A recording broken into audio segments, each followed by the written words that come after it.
basically I was trying to survive. It was one of Yeah. those, just day by day survive. And I wrote in my journal, as I often do when I'm Mm, like in those emotional mm, places. That's how I process. I wrote, I feel like I have been ground to dust. And mm, if one more tiny, tiny wind comes, it's mm, going to blow me away and I will never, ever be put back together. mm. And that's what I wrote. And then I went to hang out with a friend and have coffee. It wasn't related to any of these things. She didn't know. I didn't tell her. And she said, "This is the weirdest thing, but I've been praying for you. And I just keep having these words come back into my mind." And it's this verse that says that out of the ashes, I will bring beauty.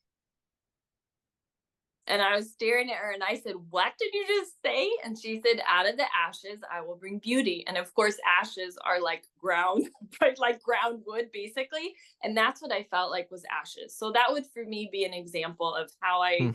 how God guides me or How do speaks you to know it me was or, God though? That I mean that like that's great that your friend was able to help you out and with that. But yeah. wait, but I don't see how that's God. That's just another person doing something. Somebody seeing your struggle. I mean, obviously you're going to be Hmm. emotional at that. You're not going to be all happy and cheerful. I mean, I'm sure you were showing it. You were Yeah. showing something. So they saw something. And how do you know it's your God?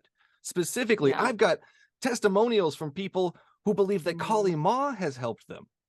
Yeah. Holy Yeah. Ma has been there. She's their mother. She's their guiding force. She makes them a better person. Hmm. So Yeah. these are just invisible people. We can't verify that Hmm. it's any of them, but they're sending people feelings and Hmm. help. But we can't Yeah. verify that it's any specific deity or being. So how do Hmm. you know it is specifically your God? I mean, you grew up in the church, so I mean that kind of Hmm. goes hand in hand. You're going to grow up in the church. You're going to most likely believe in that same thing.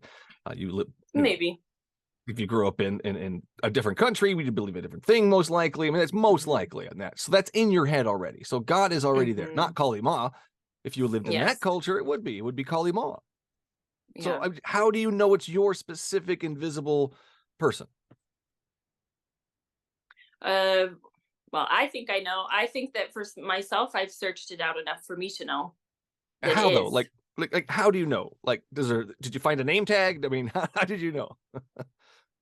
No, I mean, I haven't. And I've tried things like not believing. For a time, Yeah, I tried not to believe in God or tried not to believe. How's that? that he didn't exist. I tried to live like he didn't exist or that I wouldn't listen to those things helping me or whatever or attribute them to somebody else, but I kept Huh? coming back to him. And I was miserable. I was actually miserable when I didn't believe in those things. I Try didn't replacing have. him with Jiminy Cricket and see how that works. Yeah. That I'm just switch invisible people and just like and to see how that works.